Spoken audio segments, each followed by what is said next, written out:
So my theme this month is, what do I believe? And today's topic is the BGO Revisited. Last month we talked about hope, faith, and trust, with trust being the result of replacing hope with the strong knowing commonly called faith, which is the big leap toward developing trust in ourselves and in the results that follow in our lives as that develops. Well, I have to tell you, last Thursday I had a BGO. Who among us remembers what BGO stands for? Anybody remember that?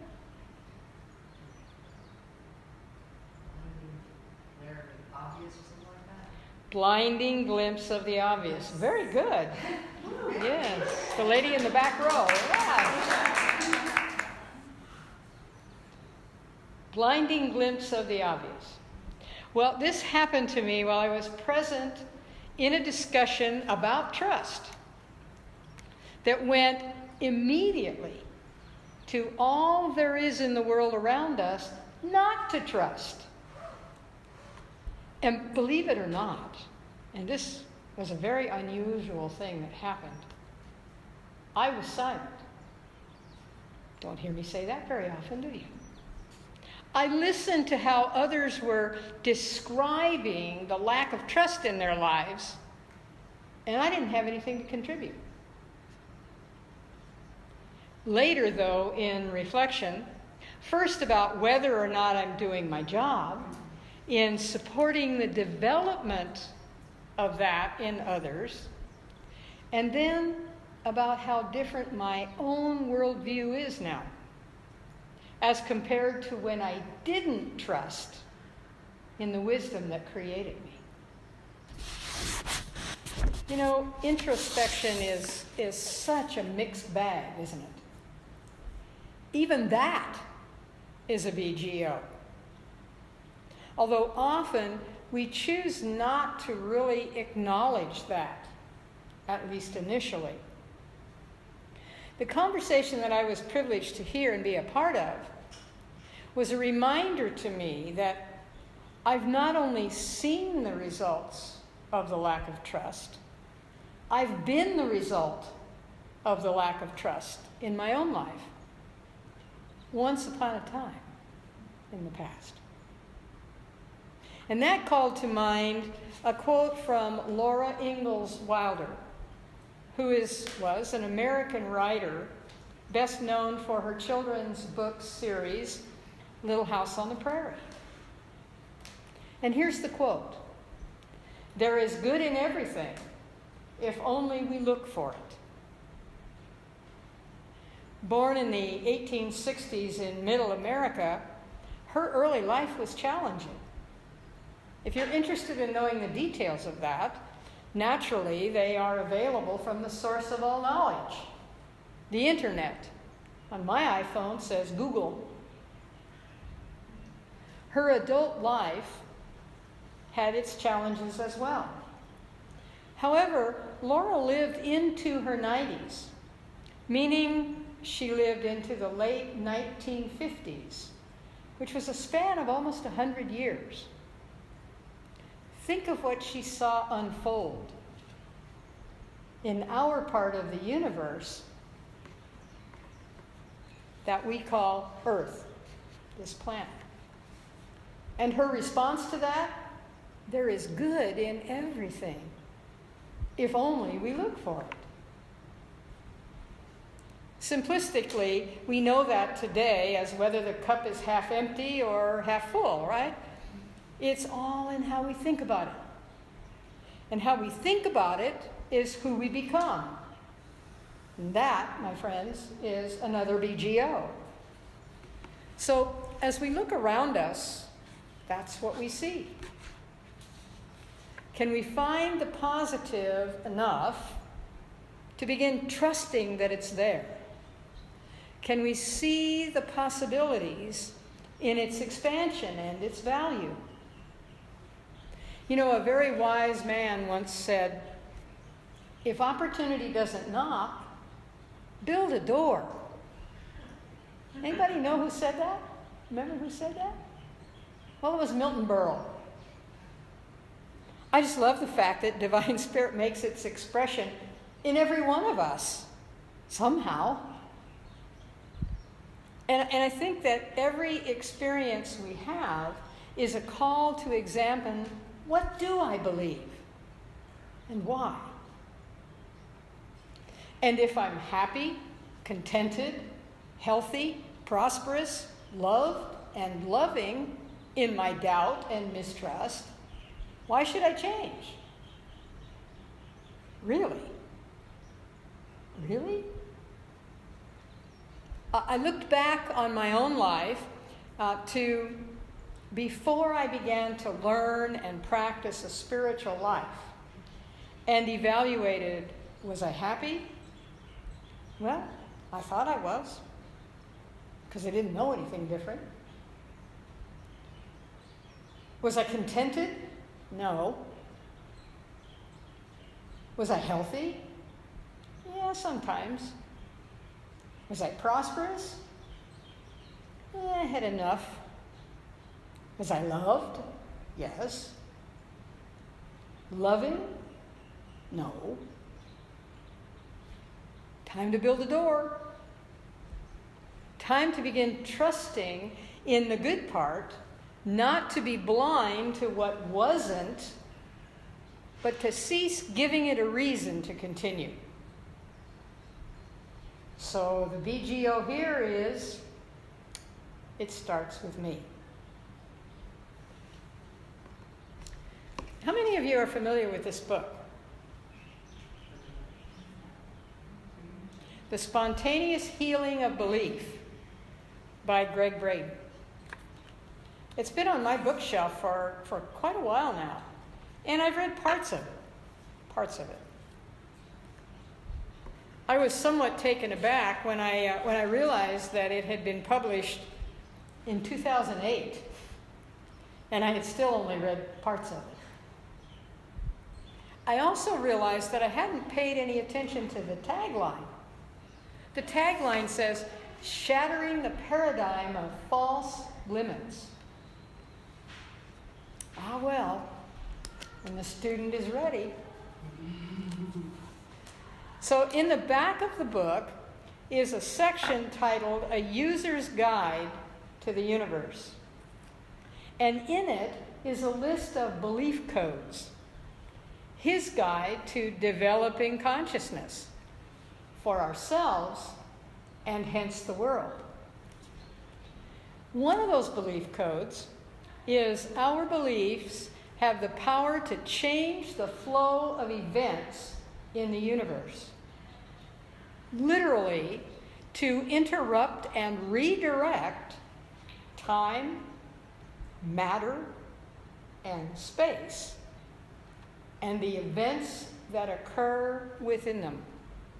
Now, I will tell you, this is all the way at the end of the book. So if any of that sounds a little booga-booga to you, and maybe even a little daunting, read the book. Because Greg takes you through the process of coming to understand what that means. So here's another BGO. In those who seek to harm or eliminate others, if they're using this belief, then I am playing right into their hands by accepting their expression of that. Let me say that once again. If those who seek to harm or eliminate others are using this belief that their beliefs have the power to change the flow of events in the universe, and they're right,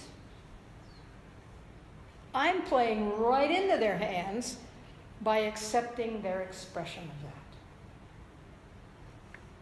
I must change my thinking about that right now. Instead, I can choose not to spend another minute, another thought, another belief, or another action empowering that. That doesn't mean I deny its existence. I don't. It means I deny the necessity of its existence. And that's a quote directly from Holmes, not particularly on this topic, but on any topic. That I deny the existence of sickness.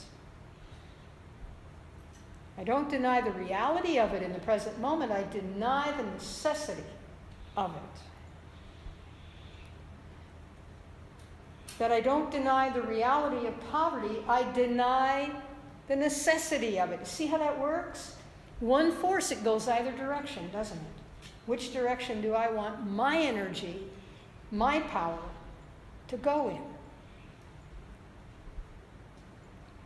So it means, where this negativity is concerned, that I exercise my power in the opposite direction of it and stop feeding it, because if you are supporting it, you're feeding it.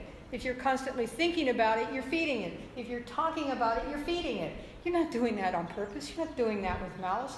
It's an unconscious thing that we do in society when society draws us into that. So I was well into my research and preparing this talk when I realized there's also a chapter in this book entitled, "What Do You Believe?" No surprise, actually, that I was drawn to this book when I started preparations for today, even though I didn't know he had a chapter also toward the back of the book. In my own defense, never got that far. Have now. And then I remembered that I had been watching a video on, actually a series video on Hay House television, which featured Greg Braden. So he was at the forefront of my consciousness when I noticed this book on the shelf. You see how this stuff works? You know, I see him on my iPhone. I go to my bookshelf, and this book is lying down like this in front of the books that are up like this. How come that's there? I don't remember putting it there. But there it was. Spontaneous healing of belief. Well, let's see what's in here. Now you know what I found. And there's a lot more. In his chapter on What Do You Believe, he talks about the energy force in the universe. One energy force. There's not a force for good and a force for evil. There's one force. Our belief directs its expression. Not just our belief, anybody's belief. Belief directs positive or negative, good or evil. And here's another idea to consider. A world that works for everyone may not fully manifest in my lifetime or yours. That's why there are 7+ billion of us on the planet right now. If this was for you or me alone to do, we'd be the only ones here. There's a reason why there's so many, and continuing. But we always have, each of us, always have 3 choices. Choose to support the negative expressions that attempt to eliminate all who disagree, or choose to support the positive expressions which encourage harmony and love but individualized, or we can choose to just do nothing. Oh, wait a minute. That's what rocks do. Nothing but lie there or roll. Oh, wait. Even rocks have purpose, but at a different level of expression or a different level of energy. So, alas, can't be a rock. Sorry. We're not programmed for it. We can't be a cloud that masks something else and then goes away. We're not programmed for that either. In fact, we cannot be anything else but who and what we are. A spiritual being having a human experience. You're already well beyond doing nothing.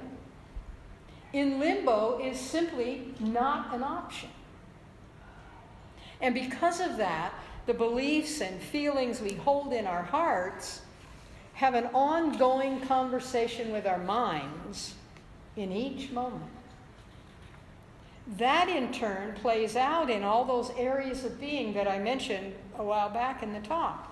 Happy, contented, healthy, prosperous, loving, loved. And perhaps we could add to that list safe, secure, accepting, generous, and scores of other feelings that make up our individual belief system. In fact, it's a good idea to maintain a list of what those intentions are for ourselves, individually, and to be devout in affirming that for ourselves repeatedly. And then, my dears, to be courageous enough to verbalize and live them in our daily expression of life. And yes, sometimes we have to fake it till we make it. But what a magnificent assignment that is. Much more interesting, I think, as well, than, ain't it awful? Remember the quote from Reverend Lloyd Strom, people who say, when something good happens in their lives, this will never last. And when something bad happens in their lives, they say, this will go on forever. Could we flip that? I think we could. And once we flip it, let's go with the good and stay with that and let the rest die for lack of a second. Just let it dissipate into nothingness. So it's not that we never tell our story, the one or several that got us to this moment in time. It's that we acknowledge our stories in order to establish our starting line from which we progress to develop a belief system that supports a positive, loving, healthy, prosperous, safe experience. That's our training.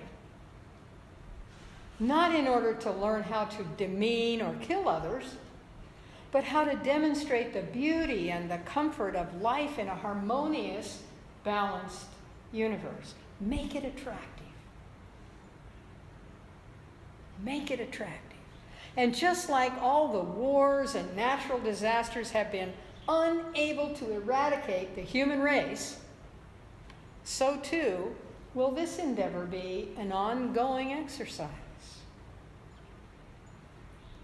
I guess the real question is, what do you choose for it to be in your visit here in this plane of existence, this part of your ongoing life? Which energy do you choose to put into the collective consciousness? What footprint are you deciding to leave on this planet as you move on?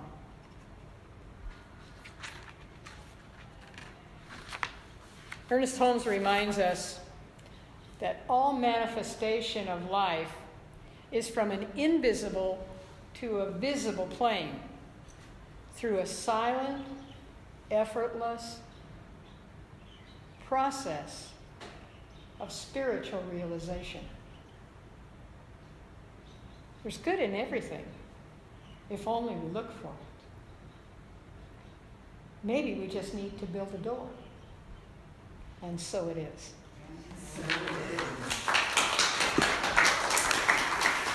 Thank you.